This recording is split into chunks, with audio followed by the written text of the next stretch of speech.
The rather unusual name of this hostel is in the local Maya language. This is the nearest decent accommodation to the Coxcomb Basin Wildlife Sanctuary.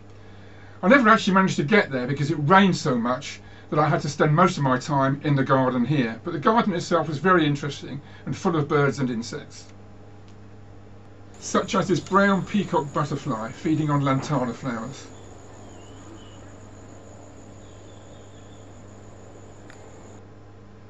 The commonest bird in the garden was the great kiskadee.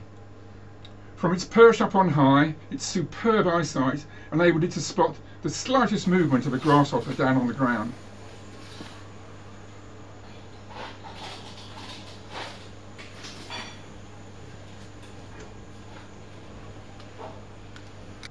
The long-billed hermit hummingbirds were very attracted to the heliconia flowers,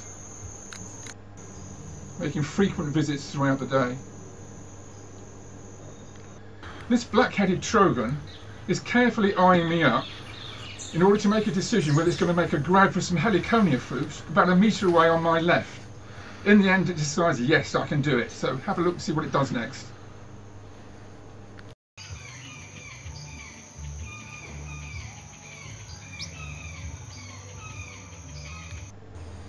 To one side of the garden there was a large passion flower plant, and I hoped to find flag-necked bugs, and lo and behold, there they were. Something I've been wanting to film for years.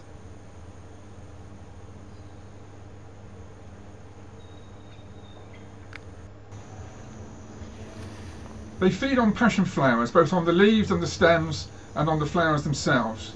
And they don't actually chew them, as in all bugs, they have sucking mouth parts and suck the sap. You can see the long stiletto-like mouth parts here probing into the flower. And here in close-up it's very obvious what's happening.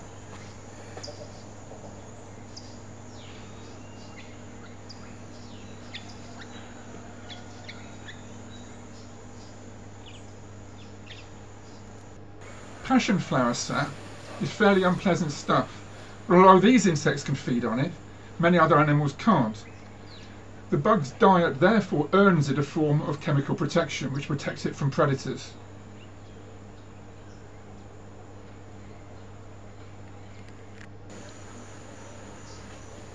If it detects an enemy nearby, it waves the large brightly coloured flags on its legs in order to warn it away.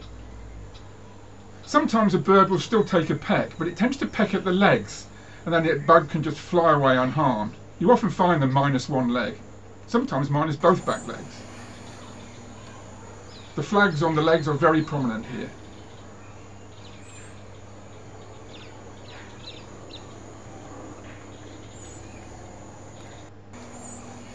Once again it's shaking them around because it's detected me, and it's saying, if you're going to take a bite, have a go at my legs. I can afford to lose them. When it was raining and I couldn't go out in the garden, I would sometimes have a look at the Maya medicines and other products made locally from plants, etc. In between rain showers I would often walk up to the main road to buy some oranges. These look pretty scabby and rather an unpleasant greenish colour, but that's typical of tropical oranges, which never go orange. This is because the day length is not long enough, but they're the sweetest oranges you could possibly imagine. Just look how scabby they look, but these are so juicy and so sweet you would never believe it.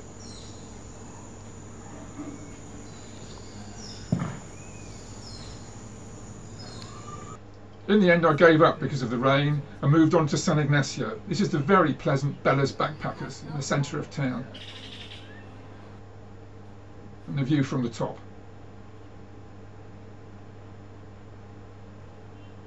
Typical wooden houses. Very much the norm in Belize.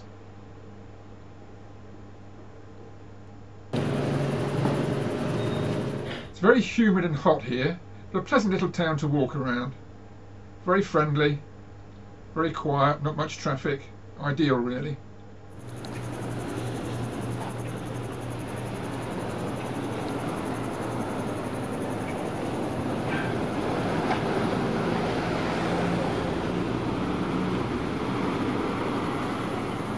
Good morning, sir.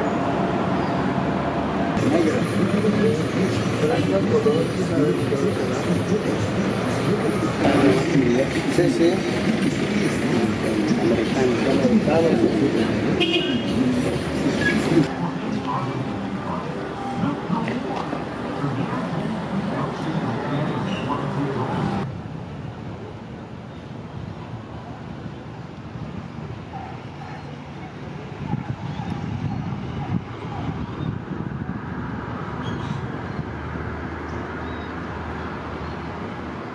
This mural in the centre of town depicts the country before and after independence.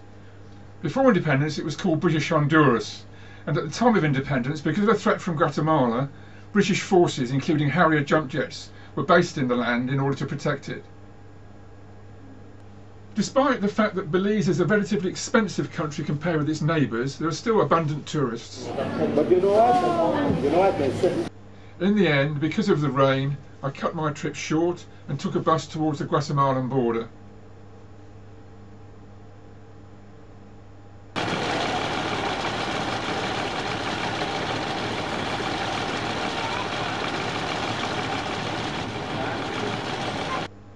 I got off at the impressive Maya ruin of Zunantunich, which in Maya means the Stone Maiden. I spent a couple of blessedly sunny hours here before moving on to the border.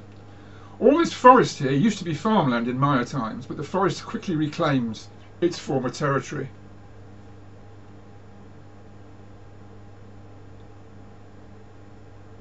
It's difficult to imagine this now thronged with people, but that's how it used to be.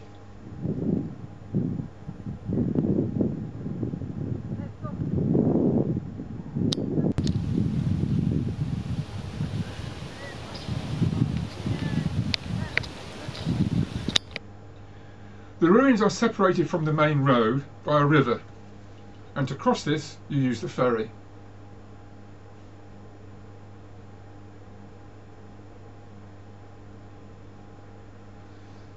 It used to have an engine, which you can still see there, but this turned out to be so noisy and so intrusive and so smelly that they went back to the old-fashioned manual methods.